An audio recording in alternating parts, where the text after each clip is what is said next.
这几年呢，你的贺岁歌呢，在海外的传唱度是蛮高的，甚至登上了中国一些地方的春晚舞台。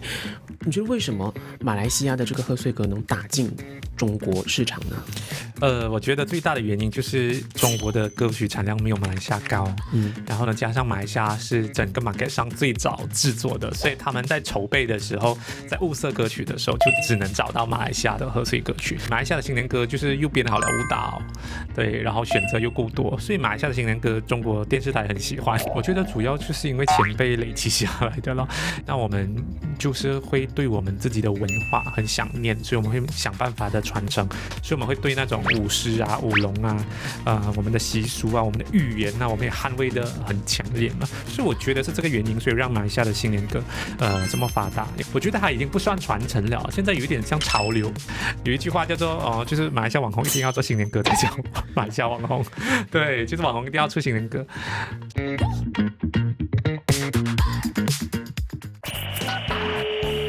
你好，欢迎收看别分财经所制作的由别分财经所制作的。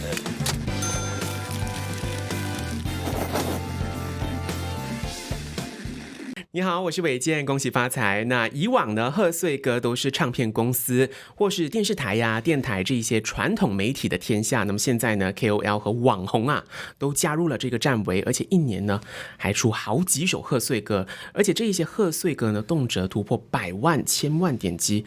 但是这门生意真的那么好赚吗？那么本期的开门见山新春特备呢，我们就要聊一聊贺岁歌的经济学，从内容创作者或是网红的角度呢，揭秘幕后的这个制作成本还有盈利逻辑。那今天的这位嘉宾呢，他不仅仅是一名内容创作者和歌手，他更是把自己的这一些贺岁歌作品呢唱出了海外登上了中国一些地方的春晚舞台。事不宜迟，我马上请出今天的嘉宾郑彬彦。彬彦，新年快乐！新年快乐，大家好，我是郑彬彦。好，彬彦呢，首先呢，第一题我是想要先从一个比较宏观的角度来切入进去。其实你会怎么形容马来西亚当前的这个贺岁歌市场呢？哇，我觉得现在马来西亚的贺岁歌其实比马来西亚中文贺岁电影更激烈，我觉得是百花齐放了。因为我们现在的新年歌其实那个主题越来越多元。OK， 好像那首马来西亚的新年，OK， 还有好像 3P 的推出的很多的新年歌，南北大道，我的妈呀！所以它从只是描述新年情景，它可以延伸到塞车的心情，它可以延伸到对妈妈的感激，它甚至可以延伸到就是多元种族的融洽。所以我觉得马来西亚的新年歌的主题越来越开放，我觉得这个是马来西亚的一个特色啦，也是我觉得马来西亚在贺岁歌里面是统治地位，算是全国全世界里面它是统治地位的了。对，因为现在我们看到很多就是你说的很多就是总之跟新春有一些 relatable 的一些 topic， 它都可以做成一首歌了，是不是？对。不过我想要更了解你是在几年推出你的第一首贺岁歌呢？是什么契机让你决定要进入这个贺岁歌市场呢？OK， 我是2017年的时候开始推出我自己的第一首歌，叫做《马来西亚男孩》。然后呢，我的第一首新年歌就是我的第二首单曲，是2018年的1月推出，叫做《单身狗过年》。那时候呢是就是狗年，所以推出了这首新年歌曲。然后为什么会推出呢？主要是因为我从小到大都很喜欢听新年歌。我们从创作角度来讲，一定是要从自己最喜欢的类型跟题材开始。所以我就写新年歌了。所以其实有一些网民会说，你就是跟风啊，你跟风才出新年歌。我说不是你就是有些人讲，就是这边就是为了赚钱啊。我讲其实我很早的时候就开始做了，只是说大家看到我的时候已经是很后期了的。对，就是大家看到龙龙新年，其实是我已经做了可能5-6年才看到的作品。但其实之前我已经出了很多的新年歌曲。不挣钱的时候我也是拼命出。然后呢，我觉得我算是掌握到一点点流量密码了。其实我觉得做歌有点像是做生意一样，就是它就是跟你做美食一样，就是你已经抓到什么样的这个食材时刻是很喜欢的。所以大家有时候会有那种 comment 讲，为什么新年歌来来去去的感觉很像呢？为什么某个词曲创作人的风格那么像？因为大家已经知道调配出来了一个味道是大家喜欢，所以过后呢，我们只要往这样的 formula 去做，通常那个成绩就不会太差。所以我后来做新年歌就比较得心应手，就不会像以前这样子出了没有人听到后期都有一个流量的一个保证啦。你可以跟我说一下，就是你刚推出贺岁歌初期的时候，整个市场啊，对你的评价是怎么样吗？那个时候反应应该讲没有反应咯，就是它不会在讨论范围里面。然后呢，因为每一年都有那种盘点马来西亚什么10大贺岁歌曲，或者是什么10大排行榜最好听新年歌。我第一次入围就是到了兔年的时候，新年兔兔兔那一首，然后才第一次，有不少的榜单会提到我，或者是有人会在 comment 那里留言说，其实新年兔兔兔也蛮好听。然后那也是我第一首破100万点击率的歌曲，那个是一个契机啊，转泪点。So 让大众可以发现到我的新年歌，然后也是我开始做团康歌曲的时候了。其实你刚推出的时候，我能说最大的挑战就是那个市场冷漠的反应吗？这个是你最大的挑战吗？还是其他的因素呢？就是production 啊之类的那些。首先我那个年代还是 Astro 的年代，我这样子讲虽然有点不太好，但是确实现在你们可以注意到这2年来网红的讨论度是远远大于电视台的。对，如果你讲在10年前的话，那时候大家都是听 Astro 的。是。一党独大 ，OK， 对，就是我们只会听勇气棒嘟嘟，只会听大日子大团圆 ，OK。就算那个时候有其他网红出，他反应也可能不太好，也没有那么多。其实我是比很多网红更早出的，就是好像裴勇啊，他们好像我还比他们早。那更早的肯定是黄明志大哥了，他是最早的 ，OK。所以那个时候大家的焦点都在电视台，然后没有人会觉得就是一个网络创作者或者是网红出的新年歌的质量会好到哪里去。当然我觉得那个时候也是因为技术问题啦，就是其实技术只会越来越进步的，就是会音乐人一定会越来越多，对，资讯越来越发达，科技越来越方便嘛，所以现在素人也可以出新年歌。那我觉得最大的挑战一定是经费一定是最大的挑战，因为出新年歌曲坦白讲啦，有时候我觉得我们呢越做越难，因为我们把胃口养得越来越大了。就是现在的新年歌，你看大家都是质量越来越好 ，3P 每一年越来越大，你知道吗？每年 3P 的那个制作，你看他们以前 Who Else 就是一个空地全程穿黑衣，然后只是转景，然后到现在就是 Superman 就整个是大景。现在今年很多人玩大景，我觉得大家都有一个默契，就是实景已经拍得差不多。今天我看到好多人都大景，说也大景。So 那个胃口养得越来越大，所以其实我们每一年投入的经费越来越多，但是未必那个收益有越来越好。但是我们每年投入的成本越来越高，我觉得这个是最大的挑战。我以前一首新年歌8000块就搞定了，就是从词曲创作到 MV 拍摄，就是在8000以内，所以只要我的那个收入超过8000，我就是赚钱。但是现在我的制作成本从8000跳到去6万。一首新年 MV 6万7万来制作。你是每一年平均就是每一年你是推出多少首贺岁歌呢？ OK， 以前我每一年只推出1首， OK， 然后呢到了去年才第一次尝试推出2首。其实那时候已经很多人要找我出的，就是12年的时候，但是我跟他们讲说我只要2首。然后呢到了今年为什么这么多首呢？是因为真的问的人太多了。我问的人是什么呢？就是那种商家。对，来找我的我看有超过15个品牌。全部你都 on 吗？还是怎么样呢？还是你有 turn down？我最后就是出了7首嘛。OK， 7首是成交的，所以你想一下，我还有超过一半是没有成交的。所以来问的，我看至少有15所的公司的制作公司，或者是广告公司，或者是品牌方啊。就是我们的网红界或者是艺人界，大家都知道，就是其实商家不只是来问我们吧，商家其实是到处问价钱的。首先是价钱第一个考量咯，就是看谁的性价比高，谁是流量保证，然后价钱又不太贵的，所以这个都是他们去讨论的地方啦。坦白讲每个 client 最关心的东西永远是流量。他们每次会问你觉得会到多少，或者是你可以 guarantee 到多少。可是秉彦，流量这东西我们能放钱进去投，就是做出来的，你知道吗？流量这一些对，怎么说呢？你这种怎么说呢？因为这种是 not organic 的嘛，是不是 ？OK， 这样子商家其实他们也不介意啦，因为就算是我们不投，他们也会投。OK， 我们的通常是这样子的，就是 YouTube 我通常一定跟商家讲，在我这里的，因为我的频道火嘛，所以我会建议放到我这里。像其他的平台，像 Facebook， 通常我会让 client post 在他的平台，因为他们要方便下广告，所以他们会 prefer upload 在自己的平台，然后他们自己也承认他们花了整百千去去下整百千去 boost 那一个 video 啊，对对对那个贺岁歌的 video。对对对。OK， 这个我写一写，我会找一些商家来问一下，看一下值不值得，这个费用花的值不值得？因为现在很多人真的是几乎每一年推出的贺岁歌是越来越多。以前我们看到就好像你说，一名网红推出一首就收工咗啦。不过现在哇，一个人几首，有时上10首也是有可能的，所以很多人会觉得哇，贺岁歌这个生意是很好做，你怎么看呢 ？OK， 这样子我也觉得没有必要否认啊。一定是它比较好赚，我们不要讲很好赚，一定是它比较好赚，大家才会涌进去做。至少在音乐圈是这样子。其实不只是我们的歌手，其实词曲创作人、幕后工作团队哈，我的朋友啊，一年他可以接20-30首新年歌，就是他是词曲创作。OK， 他真的是一年的收入真的是可以不用做，他可以从年头旅行到年尾，他只要专注做新年歌就好。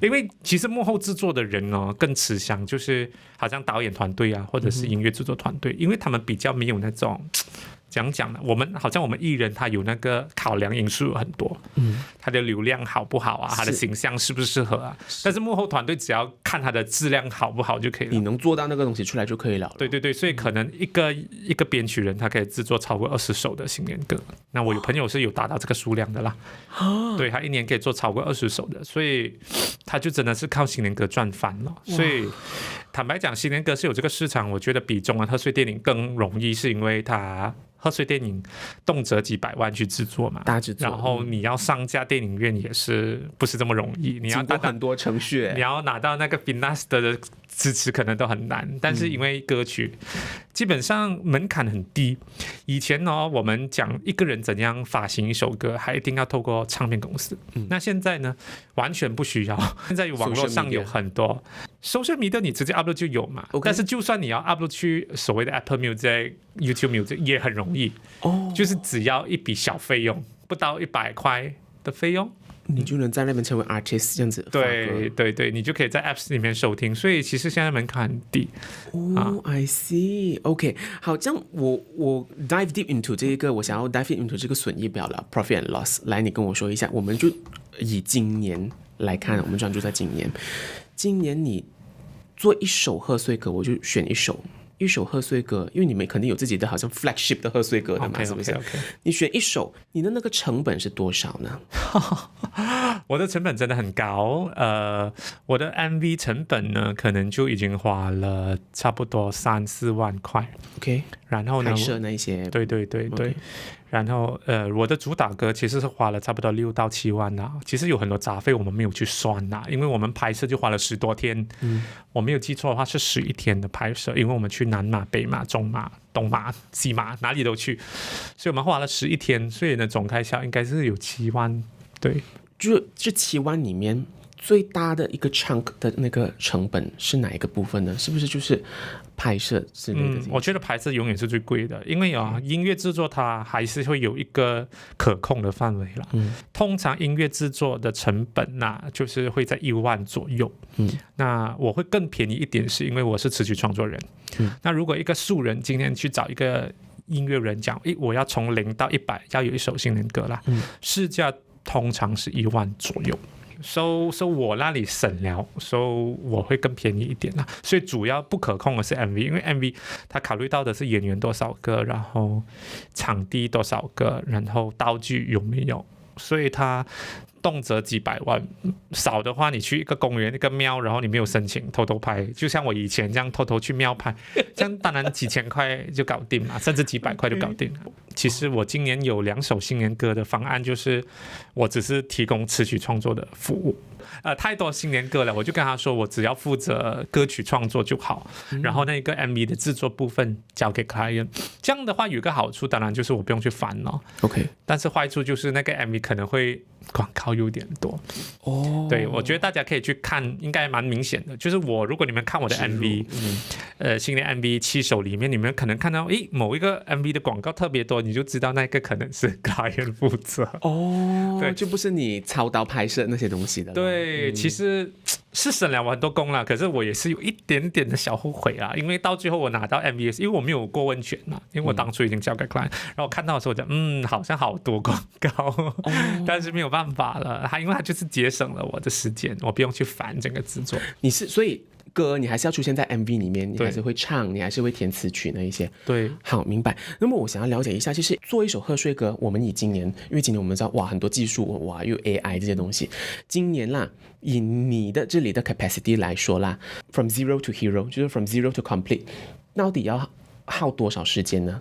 耗多少时间 ？OK， 当然最快的话，我觉得1个月就可以搞定。但是其实我是花了半年，我从应该是4月就开始录音了。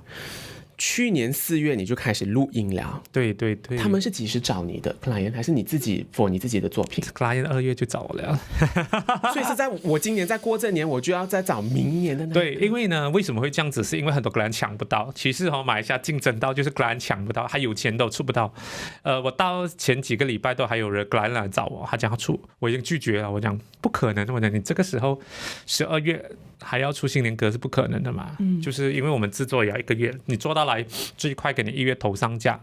sorry， 是2月头上架，来不及啊。对，真的很激烈，所以有一些商家他找不到人，他就是从今年谈明年的。我目前已经有一家商家是跟我谈着羊年的，我很恐怖嘞。对对对 ，competitive 嘞。他们知道来不及，他就讲说，如果你羊年有 proposal 了，可以先发过来。啊，对对 ，OK， 好，哇，真的很多东西要谈。其实我们要谈词曲那一部分，因为其实你说曲是词和曲是哪一个比较你对对对对，我记得你有写过一个的，对对对对，哪一个比较挑战性？其实新年我每次都会写很多这种文案，坦白讲是因为我要宣传，但是我又觉得宣传新年歌一直 post 跳舞，大家也会很烦，一直 post 那个新年歌激励还是，所以我就每次写一些关于新年的一些感想、心得放上去啦，这样子，所以我就会想一些主题。我个人认为是词是比较难，是因为我觉得大众对于曲的那个接受度还是有一点低。OK， 就是有个 template 了的是不是？对，就是呢，你问我的话啦，我的接受度是很大的，像那个宽 family 的马尾，我是 OK， 但是很多网民就不能接受，他觉得那个就不属于新年歌，或者是像 3P 的活水啊这种，他们会觉得没有新年歌的味道。就是大家还是喜欢那种大锣大鼓，就是咚咚锵的新年歌，然后比较温馨的新年歌，可能那种太舞曲、太跳脱的新年歌。所以我会觉得，有时候我们很想创新，但是我们也是考虑到那个观众的接受度，所以一定要有传统的元素在里面。对对对，所以如果我们是走安全路线的话呢，我会觉得词会比较难，因为曲在一样的情况之下，你每一年能变的就只有词。然后我觉得这点，我觉得要趁机会跟大家讲一下。很多人为什么会说为什么要用谐音？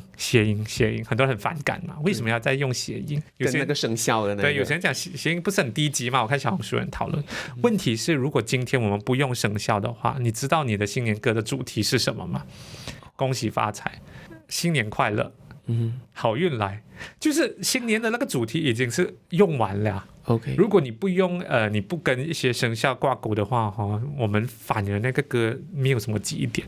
所以你真的是要绞尽脑汁想一些很有趣的东西，好像 3P 他就想到一个南北大道。对对对，其实 3P 他厉害，就是他想到的主题好像什么南北大道，还有我的妈呀，就是他有跳脱一些这样子的东西，常规的那种。对，如果你还是用传统的新年歌去想的话，那个歌名就是新年快乐，恭喜发财，好运来。确实这2年还是会有人创作这类主题，但是他就很难跳出来，因为我们记不到，所以它其实跟生肖挂钩的一个好处就是它很容易就是记一点。你想下 Happy 龙龙位就是龙年的，有舍必有的就是蛇年的，它比较容易。再加上呢，小朋友会比较喜欢一些可爱的生肖元素，所以为什么电视台被人骂了这么多年，每一年还是坚持做生肖物，是不是？对，因为确实小朋友会比较喜欢。对我来讲，生肖真的是比较容易跳出来了。好，你更好的就是明年是羊年，我就开始想羊的东西。对，我们来看看去年的那一个，因为我们要谈 profit 了嘛，去年你到底是赚了多少呢 ？OK， 我们单讲版税的话呢 ，YouTube 的版税我差不多拿了6万块了。你去年多少首歌？2首，OK。对，就是差不多6万块。我们讲新年歌就好啦，因为其实加买我其他的哩哩啦啦应该有到9万。其实我这个东西有分享在 Facebook 啦，我总共有9万。但我们单讲一首新年歌的话，就是有舍必有得跟新年幸福绕加起来大概有6万多了。如果我们是单说一首你的主打歌呢，它 generate 的 revenue 是多少呢？5万到6万哦，就是一首新年歌哦。YouTube 的版税是最高的，就是为什么这么多人都会鼓励大家去听 YouTube。你看网红都是一直去 post 那种 YouTube link 啊，都会讲到100万，他们不会讲 Spotify 100万了，恭喜，还不会的。Facebook 多少？因为他们的钱很少。就是他也不公开，就是 Spotify 到底多少钱算一个 view 你找不到答案的，就是它这个是不公开的，但是 YouTube 是比较透明的，所以整个的那个我们每个月都可以在后台那里看到，就是到底多少点击率，然后到底它的 RPM 就是多少，就是1000个 view 到底给你多少钱。那么我想问一下，其实去年你的那个 production cost 是多少呢？total去年的 production cost 应该也是有5万多。这样其实你的那个 margin 不是很高了，所以要 sponsor 咯。sponsor 就是让我们 cover cost 的。其实 sponsor 就是要让我们的制作成本变0。OK， 对，很多人就是讲你到底是怎样赚钱，我就想说，赞助商就是让我们的制作成本变0。当然最可观的情况下，不止变0，它还有一定的收益。假设啦，我举个例子，可能 sponsor 给我8万块，我用5万块来制作，那可能我还可以净赚个3万啦。你要懂竞争很激烈，网红其实也在抢 sponsor， 因为我们也清楚知道 sponsor 是到处去问的，所以我们要考虑的因素很多，包括我们有没有信心给到 client 足够的流量，这个也是很压力的。所以我每一年其实都很压力在流量这件事情，流量是骗不到人的。你刚才有提到可以下广告，但是一首歌火不火骗不到人的。你可能 view 很多，可是知名度就是大家从来你看大家讨论没有提过然后就是电台也没有播，上起来没有播，你就知道它这个是很虚假的。一首歌火不火你是感受到的，你可以感受到身边朋友在讨论，电台一直在播，或者是商场一直在播。所以我们尽管可以透过花钱的方式去买流量，但是还是感觉到的那首歌就是不火。虚的咯，它所带来的那个流量。对，好，秉彦，其实接下来OK， 我们以一个 pie chart 来讲啦，你的 revenue 那个 proportion 商演 sponsor 还有 AdSense revenue， 你懂怎么样 proportionate 吗？很难呢，但是对我来讲，我的那个版税才还是最高的，超过一半吗？有没有？应该有超过一半。商演不多因为商演我们的制作成本也很高，因为我不是一个人每次人家来找我讲，我不是一个人，我们是3-4个歌手，然后呢还有 dancer，所以呢我们的那个成本也很高，所以有一些商家会想说，我能 sponsor 场地，你能来吗？我的也不能，我讲不够啊，这个不够啊，我们要 cover 那些 dancer 歌手的费用，所以很难。所以其实商演它更多时候只是提高宣传力度，它赚钱的话很难。OK， 我们还是会去，是因为它还是有宣传力度，其实很明显的，你去完一场 event 后，你的 follower 会马上会增加，这个是肯定的。那除非你去的是那种很小型的，好像我的话去很多学校的，所以你马上你回来可能就几百个 follower。就会上涨了的，所以是立竿见影的效果，所以我们也是很乐意的去学校宣传对我来讲，学校的宣传力度是最大的，它比任何的一种宣传，就是你去 mall 或者是就是去什么 fair 的宣传，快咯，它的那个效果。对，因为小朋友是很热情的，他们是只要有人来学校，他们都很支持的。校园巡演这件事情，不只是马来西亚啦，就是外国都是很喜欢跑校园宣传。你现在你还会做这种校园的那种巡演吗？你每一年都会做，对不对？对，但是其实不是我举办的，就是校园巡演是学校邀请的，因为我们是很难的，因为如果我们以个人名义去教育部申请了，我看 99% 会被 reject， 因为学校是不鼓励去办这种所谓的娱乐活动。如果你写教育部讲我要办新年签唱会，我看教育部应该是 reject 的，但是如果是由学校去申请就容易，因为学校去申请它名义不同它不是以那个签唱会的名义去申请，它是以义卖会的形式去申请，然后他在申请信里面不用提到我的，我只是 block 在他的很笼统的提上去就可以了。对，我只是在他义卖会或者是他的校庆晚会的其中一个活动。原来如此。秉彦，接下来我就想要问一下，因为你讲一些商家他会在新年的时候就立刻找你嘛，整个你那个 production flow 大概是开始是怎么样，然后过后结束是怎么样？你第一步骤是做些什么的呢 OK， 第一步骤当然是准备计划书了，就是我通常会把歌曲的概念也写出来 ，MV 的概念也写出来，包括词有了也可以写出来。然后呢，有一些当然会要求先听 demo 的，有一些不会。那有些要听的我也会尽量准备给他听啦。有时候是因为我们也还没有准备好。但是我很幸运，我遇到的有超过一半的都没有要听，他就直接落了，他就讲我要你的主打歌。哇，对对对，我以为会遇到很刁，但是哎呦，你这个旋律要换了，你这个锣鼓不够大啊，什么的，会有这样子的吗？也是有，但是通常是出现在比较后面的。就通常我主打歌啦，他们是有信心的 ，OK， 他们不会挑这么多。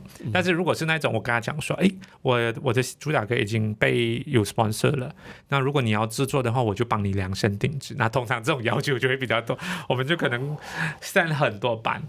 我最高纪录应该是send了4版吧。4版啊？对对，其实蛮复杂一下的。对，send了4版过后，我也爆料了，反正就是我跟他讲，就这4版。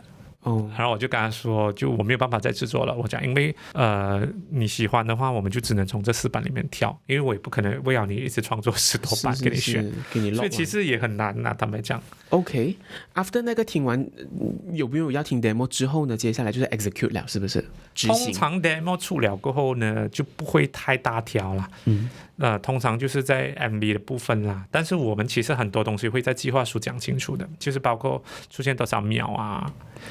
OK， 我觉得品牌出现多少秒？对对对，我觉得这个东西很重要啦，就是你要知道你的那个权利在谁身上。那通常我会把版权这件事情抓得很紧，我会跟他们讲说，这首歌的版权是我的，我才是那个出品方，那你们是赞助人。那赞助人呢，我们的回馈就是给你一个广告 slot 咯，所以你能够控制的是广告的部分，剧本是不能。所以我通常不给 client 改剧本的 content wise 那些他不能。对，因为我讲我们是以赞助方的这个形式合作，就算你是花钱，就是不找我制作这首歌曲，我通常也只是给他们 control 广告的部分。这样我要出很久也是可以咯，是不是？就是我会规定说20秒或者是15秒，depend for 那个赞助金额啦。如果赞助金额多，可能我最高也是给他20秒，因为我讲30秒是很可怕的，可能会永远会觉得不够的。但是其实30秒里面，在一个 MV 里面呢，你一直看到那个品牌会反感的，所以我通常最多都是20秒左右。对。所以谈好了这些东西，你的个 MV 就容易执行。好像我通常是不鼓励商家直接把那个招牌放在我们的后面。OK， 太明显、太直接了，是不是？对对对，可能有一些商家会希望说，我能不能直接在他的招牌前面去挑完整？然后我就说，真的不行。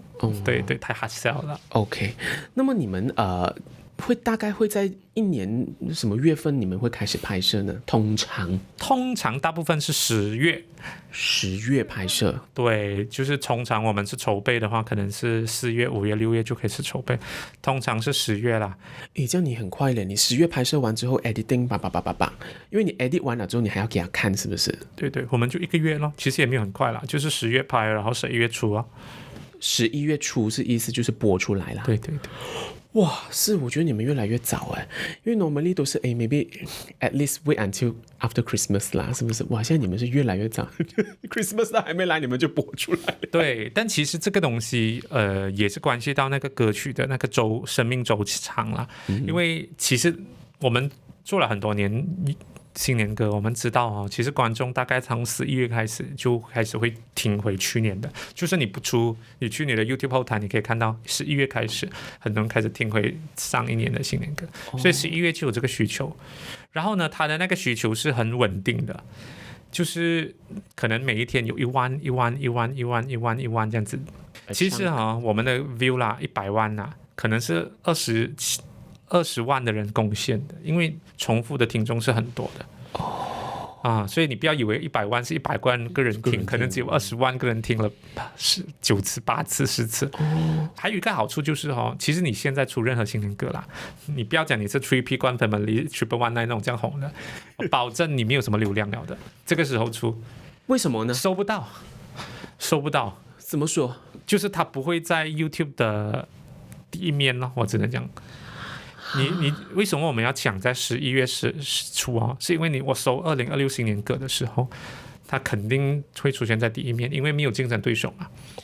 就等于你现在你去 shopping mall 要买一个肉干，然后你只看到一个 brand 就是我来演，你就只能买。我只能拿那个。对，可是你现在出的话全部那种出名的都出来了。你打2026新年歌，前面10个都是最红的，你的歌不会被发现，所以它就没有流量。所以为什么我们要赶在没有这么多人出新年歌的时候？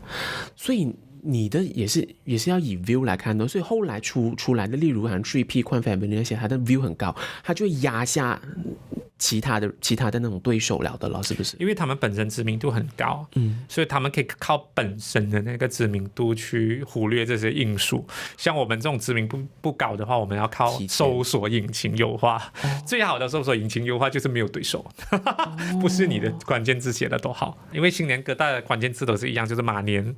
2026年，所以你的搜索引擎优化帮助不到你任何东西。好，所以我能这么说吗？就是一首贺岁歌的它的生命周期就是从11月，然后一直到15元宵节。对，但是你要讲它的那个高峰期是在初一罢了。初一罢了啦。对，初一、初二啦，初一到初二是它的高峰期，然后呢，一到初3它就断崖式的下跌。哇！很多人以为就是The whole New Year 嘛，是不是？以为新年歌最多人听是在初1到15嘛，其实初3到15是最少人听的，最多人听是 before 新年的前1个礼拜，到初1和初2。哇！我们大扫除的时候，我们一定要开新年歌来听，对，就是这一种。反正过完年你不会想听新年歌了的，因为我觉得听新年歌有点像是期待新年的来到。等你真的到新年了过后，过了初1、初2过后，我们的后台数据就断崖式下跌了。等到15的时候，它才回来一点，因为大家会觉得最后一天了，我停一下啦，听满了，听满这一天我就不能再听了。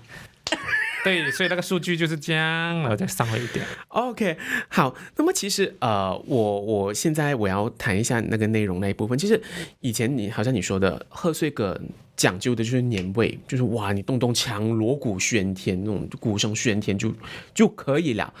今年其实网红的那些贺岁歌不简单，我要有谐音，好像你说的，我要有谐音，然后过后我要有大制作，拍摄的那个布景要好看，我还要会跳舞，你知道吗？所以今年你觉得要从这个那么竞争激烈的贺岁歌市场脱颖而出，贺岁歌需要具备什么元素 ？OK， 其实你刚才讲到的元素都有，我觉得大家的共同点是一样的。你看到每一个的网红的新年歌，或者是艺人、电视台都一定会有舞蹈，一定会鼓励你，讲大家一起跳，一定有什么 covers 比赛之类的。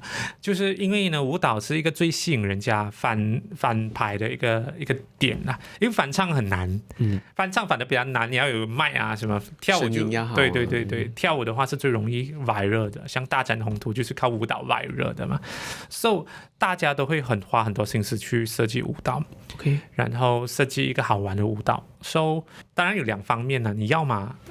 我的策略是我要做全马最简单的，所以我每一年都是做最简单的舞蹈，最酷的舞蹈我们就交给 3P 跟 Triple19去做。我的立场是这样子，因为很多人讲说你的舞蹈千年不变，因为我觉得我们没有必要去竞争一些我们没有办法企及。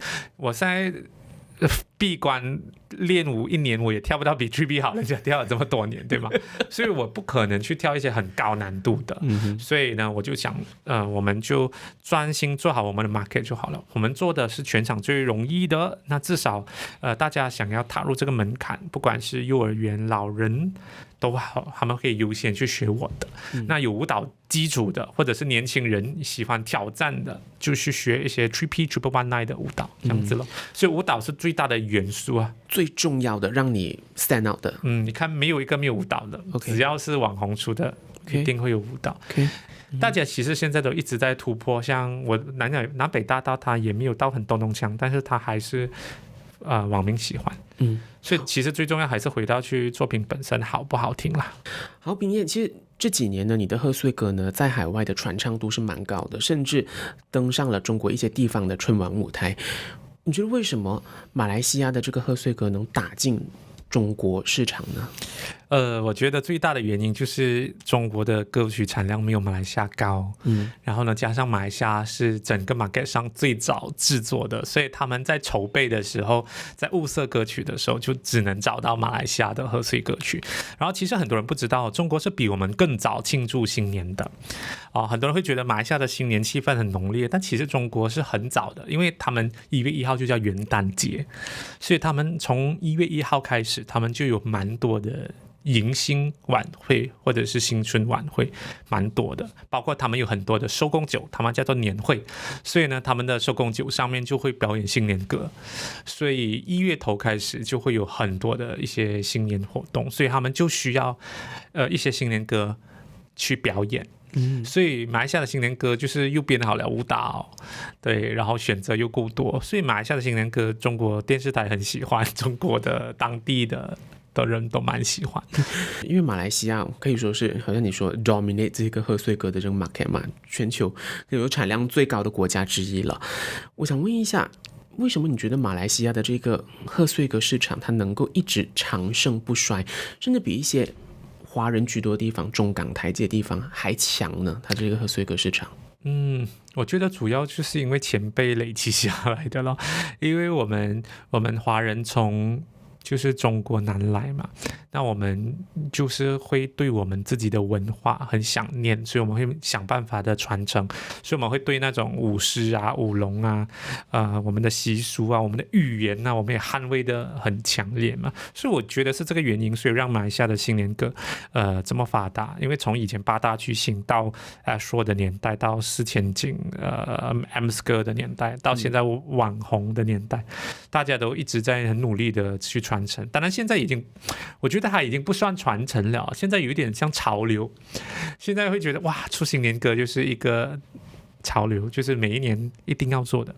有一句话叫做就是马来西亚网红一定要做新年歌才叫马来西亚网红，对，就是网红一定要出新年歌，所以它已经是一个潮流，但也是一个好事来的，就是大家会觉得新年歌是一个很酷，对吗？以前可能会觉得新年歌土，但是现在的人不会觉得，因为你觉得土也好，你喜欢的网红都在做，所以我觉得是好事来的，对于至少马来西亚的网红圈、娱乐圈或者音乐圈都是好事，因为马来西亚你不会觉得娱乐圈很热闹的，只有在新年，你会觉得马来西亚的这个中文音乐平时都不会被发现的，就只有新年会被大中华地区发现。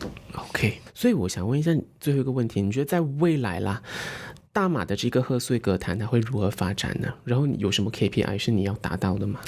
哇，这2个是很大的问题。先讲最容易的 KPI 的话，当然对于我们来讲啦，我们一定，因为现在新年歌曲它已经不完全是歌手的作品了，因为它有点像是商家跟我们艺人之间的一个合作的一个产品 ，OK， 因为我们也是要努力的帮商家去宣传他的产品，那他才愿意去支持我们的新年歌。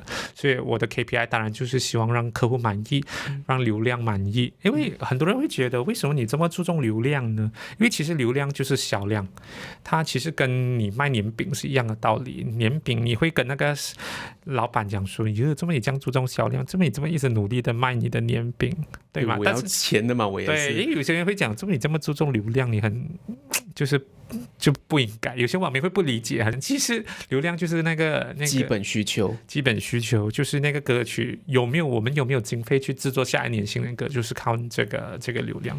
所以当然我自己的 KPI 就是希望我每一首至少都有100万的点击率，给我自己一个交代，给歌迷一个交代，给商家一个交代。那马来西亚的中文新年贺岁歌曲会走到什么样的地步呢？我觉得它一定是会越走越远。中国电视台一直在用，当然我觉得未来不只是中国啦，其实因为学华语的人越来越多，像美国欧洲国家、新加坡然后呢，我也希望趁机可以就是分享我对于新年歌的一些看法啦。很多人一直觉得新年歌就是鞭炮，新年就是红包，就是舞狮舞龙，就是财神。但对于我们现在的创作者来讲呢，我们一直想办法去突破一样东西，就是它不只是这些元素。像朱浩仁有出了一首歌叫做《新年毕业典礼》，对，他讲的就是全新一年，我们好好的告别我们的上一年，迎接全新的一年。然后呢，我的来马过新年也是想要告诉大家，就是整个2026年呢，欢迎大家来马来西亚。所以新年它不一定是指华人新春。华人新春它是农历新年歌啦，我们可以这样讲。但是如果你单单讲新年歌，它是很广义的，它可以是指全年。所以呢，我们的新年歌呢，主题呢，我们会越来越的多元啦。我希望大家可以去接受啦，就是不同的主题。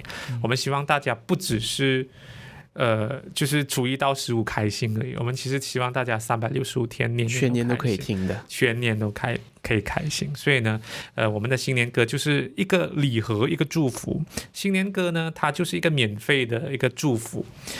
我常常就是分享，我们都没有收你们的钱。如果你今天花了钱买我的专辑很难听，你骂我就算了，我们没有收钱呢，我们只是放在 YouTube， 而且点不点开是你来决定的，不是我们来决定的。所以如果当下你点了不好听，它也是一个就是免费的祝福啦，就是希望大家可以大方的收下啦。你觉得难听，就好像你收到一些不好的礼盒，你就送给别人或丢掉就好了。我们不用去诋毁那个送礼人嘛，礼多人不怪嘛，刘德华讲了。好，非常感谢彬彦你跟我们分享了那么多，谢谢你啊，彬彦。好，谢谢。好，那么这里呢也祝大家在新的一年呢更上一层楼啊，身体健康平安最重要啊。那么你们听了嘉宾说了那么多之后呢，你们有什么想法或看法的话呢，都可以在留言处和我交流啊。那么正在收听我们的 podcast 或者收看我们的 YouTube 的话呢，也可以在留言区和我们交流。那么在这里呢，祝大家恭喜发财，新年快乐，我们再见。你好，欢迎收看别分财经所制作的